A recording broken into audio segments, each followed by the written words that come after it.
What should the structure of your team look like as you grow your digital marketing agency?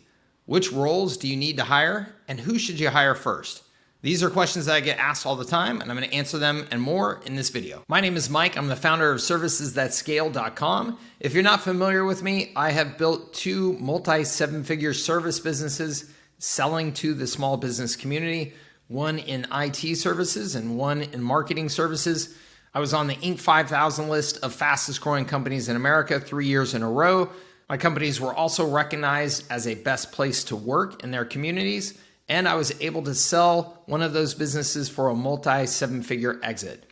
I share all that with you just so you have some context to know that what I'm sharing with you in these videos is based on my experience actually building businesses and is not just theory. This admittedly may not seem like the sexiest topic in the world, and if you're just getting started with your agency, it may seem like we're jumping the gun a bit here to be talking about how you're going to grow your org chart over time, but it's actually incredibly important that you understand what your organization is going to look like as you start building it to help you plan and model for the different roles that are going to be there and make sure that you're setting up the right systems and processes to support those roles as you bring people on. So even if you are just getting started, I really highly encourage you to go through this and understand why the org chart is what it is so that you're set up for success in the future. Okay, there's a couple of things that I want to clarify about this org chart first before we get into it. The first thing that's really important here is that I'm assuming that you are selling to small businesses. Okay, if you're building a digital agency where you're selling to large companies, Fortune 500, Fortune 1000, that's not my world, that's not my experience. I've been selling to small businesses my entire career, and I'm sure that the team structure that you would have in place for selling to those larger companies would be dramatically different. So if you're selling to small businesses, this is for you. If you're selling to larger companies, there's some other video out there that's better for you. The second is that those who know me well know that I don't even like to use the word agency. I would prefer to use the phrase marketing systems provider. And the reason why is that I believe that you should be selling marketing systems to small businesses. You should not be doing what I call time and talent work. You shouldn't be selling your time. You shouldn't be selling your creativity. The reason why is that small businesses can't afford to pay you for those things. They can't afford to pay you consistently. And most agencies that are selling to small businesses end up in this horrible business model where they are selling their time, they are selling their talent, and they're never really getting ahead. They don't really have a healthy business. They don't really grow. And it's just a painful model. I don't want anybody to watch my videos and then go and invest years building a business with that model. It's not a good one. So the phrase marketing systems provider reflects everything that I teach at Services That Scale and everything that I've done with my career in terms of creating productized services that generate recurring revenue at high margins and with high degrees of automation, so that you can actually build a business that's healthy, profitable, can scale, and can give you the kind of life that you probably want when you're starting your business. So what you're not going to see in my org chart is lots of high paid roles for doing creative things or doing any sort of high-end ad management, things like that. I teach to sell systems that are very easy to set up and to replicate across all of your customers and easy to manage. And the org chart that I'm going to share with you reflects that. So if you're not familiar with me and you want to learn more about how I do things, there will be resources down below in the description of this video. So if the idea behind the marketing systems provider model resonates with you, I encourage you to check those resources out. All right, now let's hop over to a presentation that I created so I can walk you through the org chart. Okay, so this first slide here assumes that we are in pure startup mode. I'm assuming that you don't have a ton of money to put into this. You're not raising a bunch of money from venture capitalists. You're probably just bootstrapping this and living off of the sales that you make. Maybe a little bit of savings, maybe a little credit card that you're running up. So we're going to keep this lean and mean. And the thing that is incredibly important to understand, two things. One, you're going to be wearing a lot of hats in this mode. And that's just a part of the job of being an entrepreneur. And by wearing a lot of hats, I mean, you're just going to be doing everything at your business. You're probably going to have very, very little help at all. The second point to make here is that it's important that you keep this organizational structure in mind, though, as you're starting to develop your business. One, I think it just gives you a little bit of peace of mind to understand that there's going to be help on the way. There are these other roles that I know that I'm working towards being able to hire.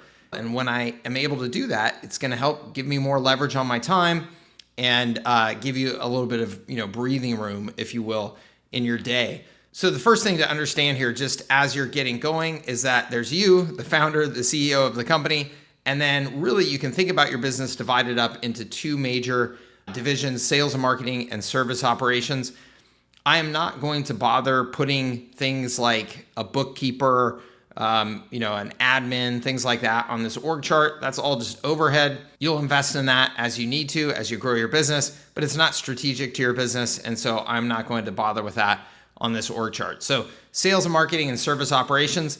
The final point to understand here that is absolutely critical is that as the founder in this business, in this very early stage, I want you to think about two primary roles that you're serving on each side of this organization here. One is you are the person that has to drive revenue at your business. You and you alone are responsible for driving growth at your business. If that is not your mindset, and if you don't think that you can do that, and you are expecting that you're going to hire a salesperson that's all of a sudden going to make all the customers come in the door for you, and you're going to be able to take it easy because you don't like to do sales, I've got a really rude awakening for you. This business is not for you. Okay, you really need to be the driver of growth at your business.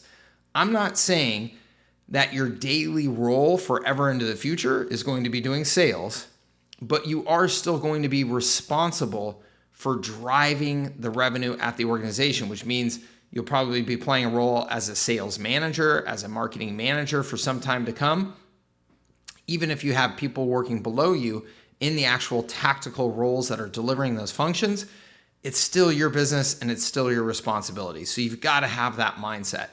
The next thing is on the service operations side, the most important thing that you can be doing in the very early stages of this is designing the actual service structure, making the decisions about what exactly you're going to offer, what you're not going to offer, and how you're going to structure those services and the delivery of those services to give you the margins and recurring revenue that you're looking for.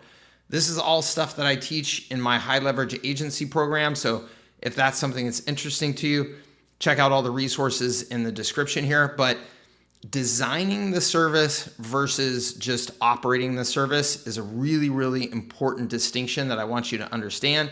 Because if you just jump into service operations and service fulfillment and you just get busy, but you haven't really strategically thought through what is it that I'm actually doing, and is that scalable, and is it delivering the wins for the customers that will have them continue to pay me recurring revenue for ideally years into the future, you'll just get busy. You'll get real busy. You'll find people that will pay you to do stuff, and you'll get into scramble mode.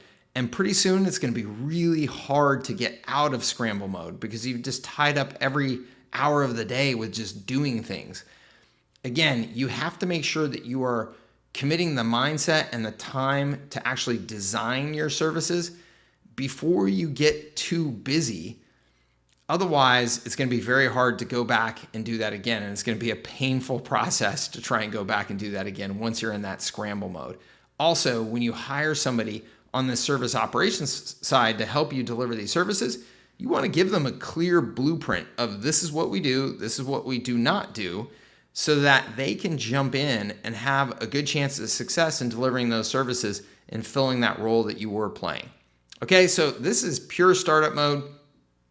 Again, for a while, this is most likely just all you, but it's helpful to realize that you are going to have a sales marketing side of things and a service operations side of things. Okay, now I always get asked what should be the first hire that I should bring into my business.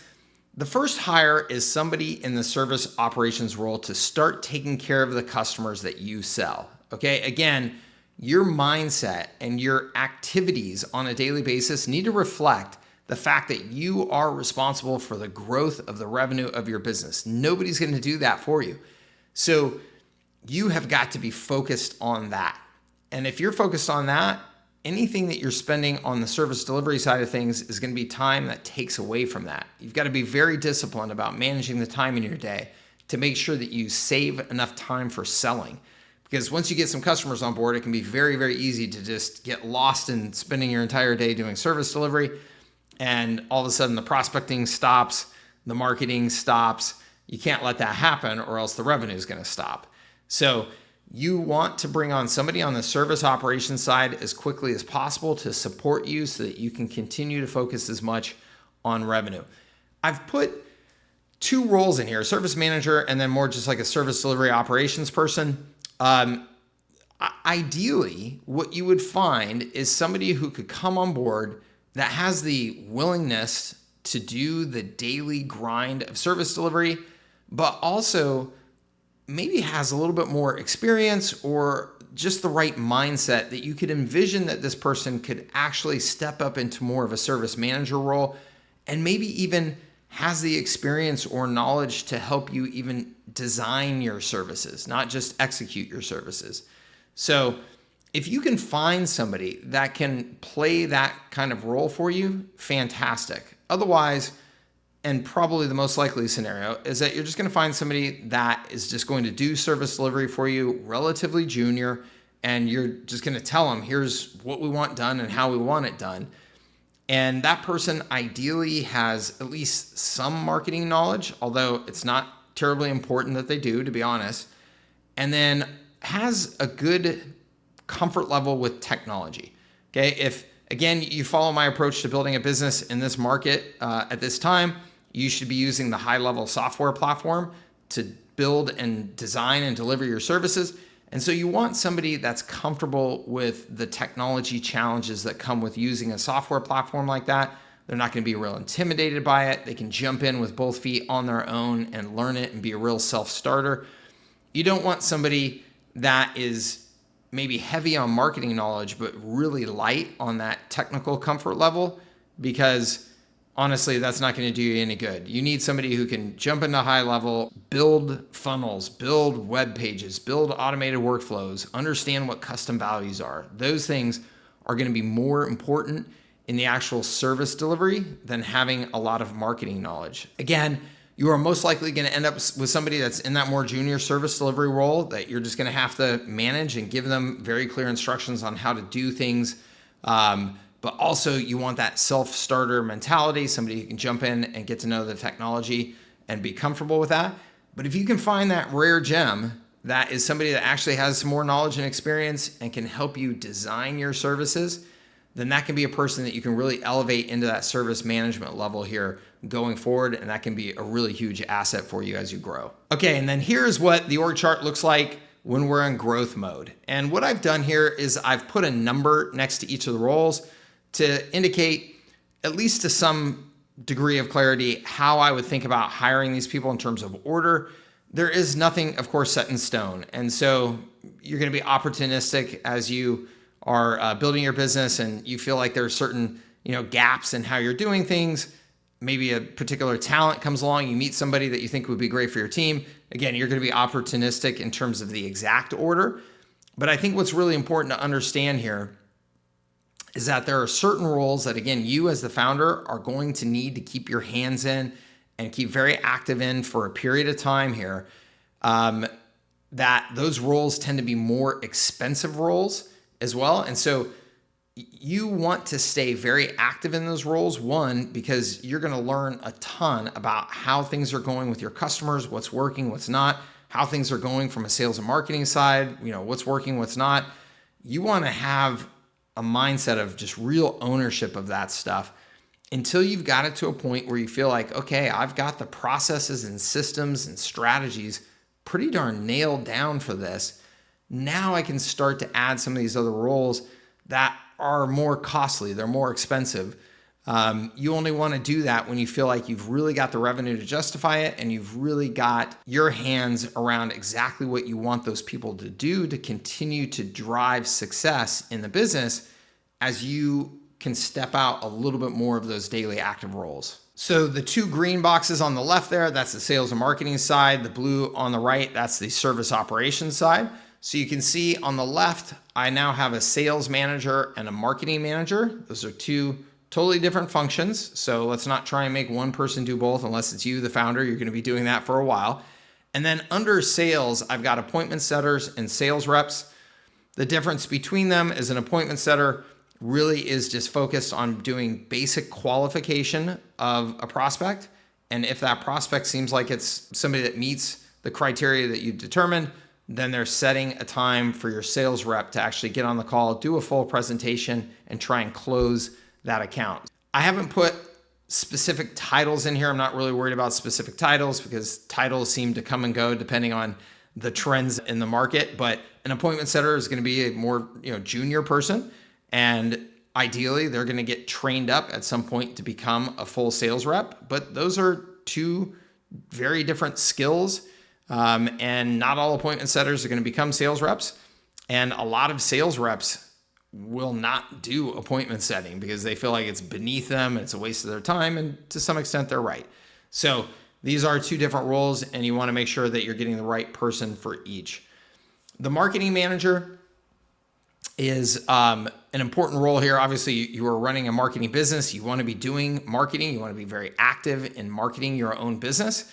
I only have one person here, and it's a relatively senior person. It's somebody that can really manage all of the marketing activity for your business. But I have found that one marketing person, especially in today's world where we've got AI and we've got tools like High Level, that person can scale quite a long ways. Will they have some contractors that work with them? Maybe a part-time social media person helping them, part-time content creators helping them? Sure. But I have found that having more full-time marketing staff on your team is probably not necessary, at least for a long time. When I grew, my business to 50 employees, we had one marketing manager, and then towards the very end of that marketing manager had an assistant. You don't need to make this a very heavy side of the organization. And then on the right-hand side, you've got account management, service manager, and project management.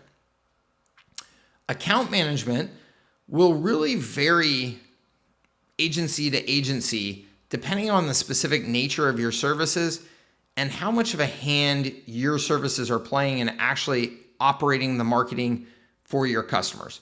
So what I mean by that is some of you are going to be selling a very, very automated service where the customer is really managing the tools and systems that you've put in place for them, or the tools and systems are really, to a large degree, just managing themselves.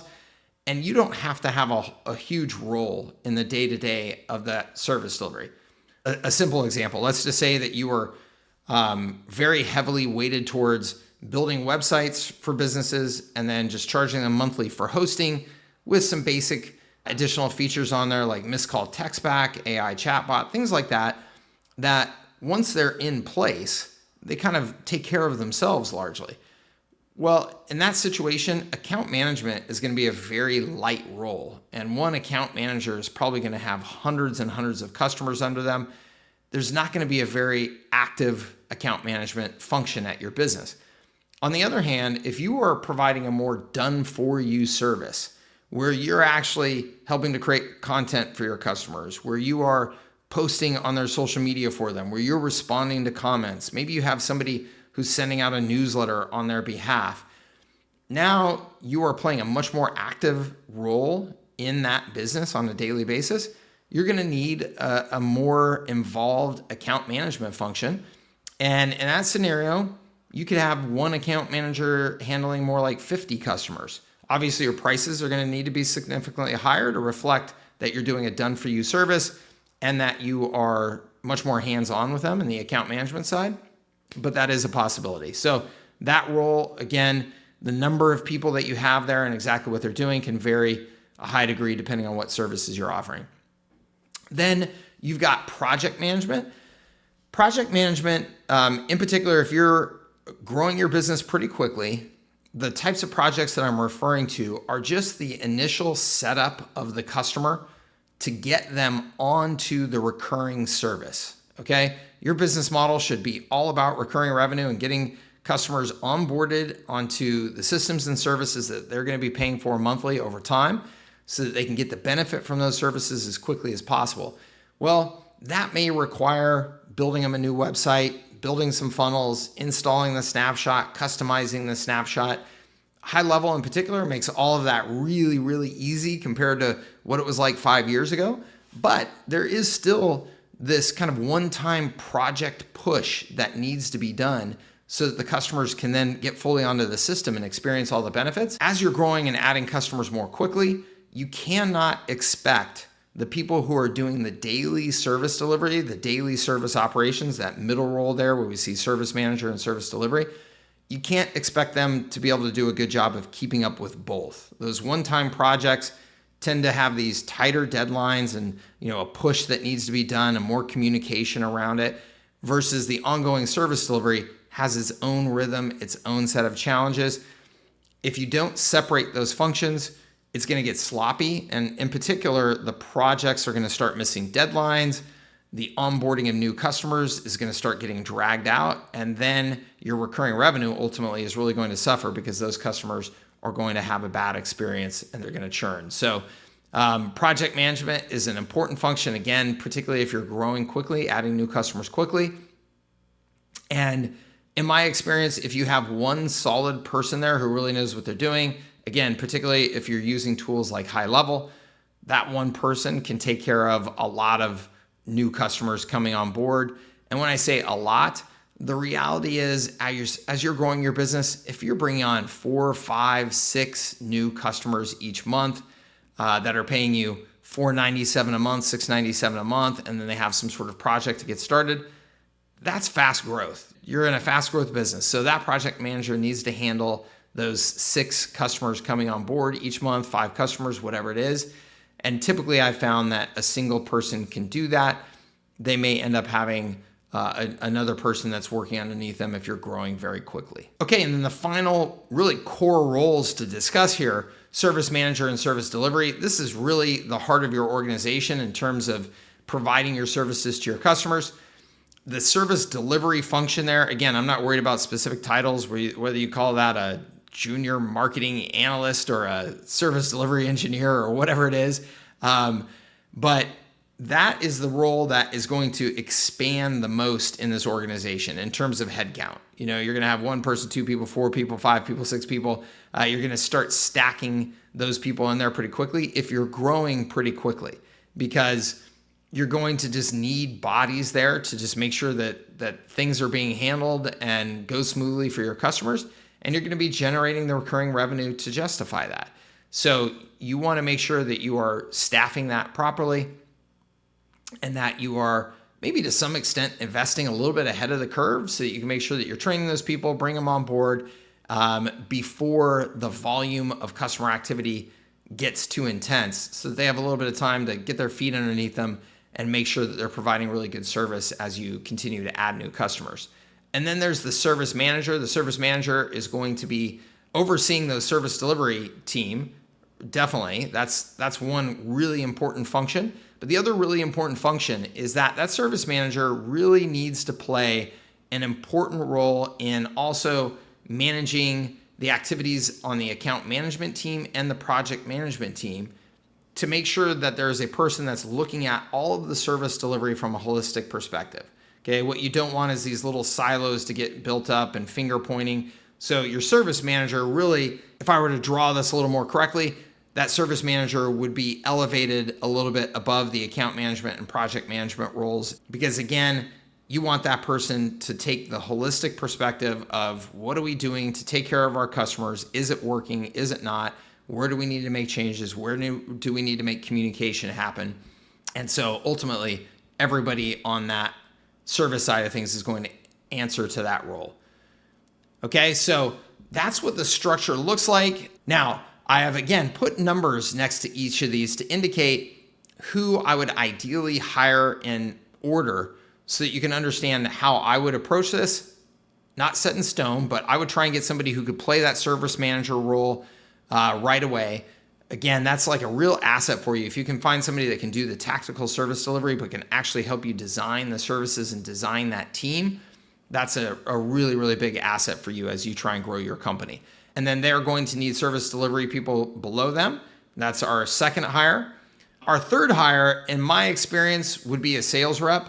Again, you as the CEO, as you're growing your company and you're adding these people, you've got a lot of stuff going on. You're wearing a lot of hats, you're juggling a lot, and it's too easy for the volume of sales activity that you need to really support this growth and continue supporting this growth going forward, it's too easy to let that slip.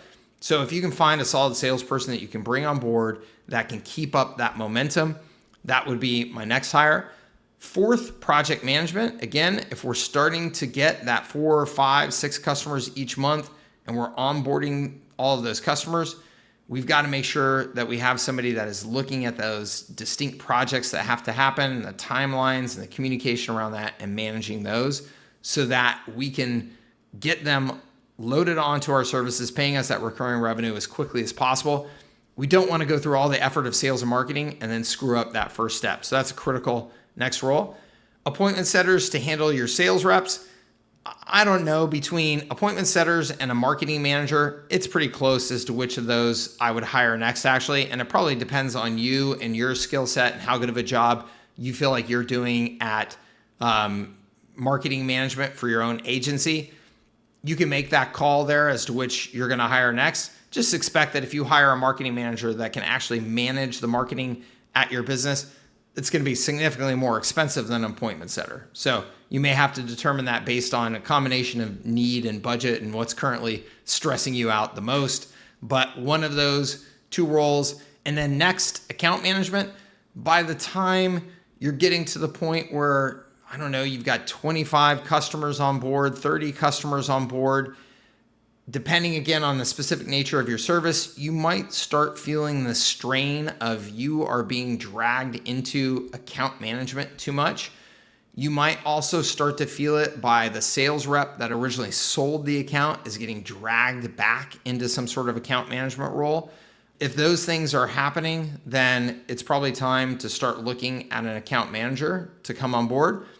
And then finally is the sales manager. I put this last, even though it's such a critical function, of course. Sales at your organization is pretty much everything in these early stages. But I put the sales manager last for 3 reasons. 1, they're expensive. 2, they're very hard to find good ones, particularly in this world of selling to small businesses. Most people who are really qualified to be a really good sales manager can get jobs selling at software companies to larger companies and making a lot more money than what you're going to be able to pay them. So finding a sales manager that will do this job, do it well, has the experience, but is a little bit lower on the budget side for a sales manager, that's going to be really important for you to find. And it's hard. It's hard to find that person. And then the last thing is that you really should be playing this role. You should be very, very actively involved in sales and driving sales and managing your sales team, training them, coaching them. All of that should be managed by you as long as you can.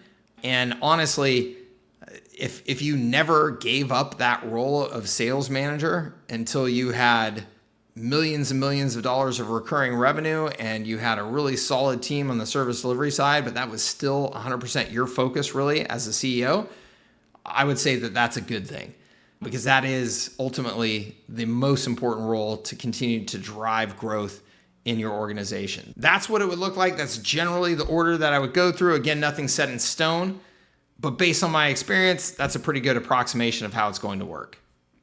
Okay, that's the org chart for a digital marketing agency, or if you follow my approach, a marketing systems provider selling to small businesses. I hope it helps you to see that so you can envision what it is that your team is going to look like as you grow and what are the roles that you need to fill and in what order. That should help you manage the growth of your business more effectively and make sure that you're hiring those roles in the right order so that your budget stays under control while still giving you the resources that you need to grow. If you have any questions, please let me know in the comments. I answer them all personally. Also, down below here in the description of this video, you're going to see lots of resources for you. If you are an agency that is using high level or wants to use high level in particular, I really encourage you to check out my high leverage agency program, which is all about how to build a marketing systems provider based on that high level platform and selling to the small business community. If you like this video, please give it a thumbs up. Please share it with somebody else that you think would get some value. And I hope to see you on a future video. Take care.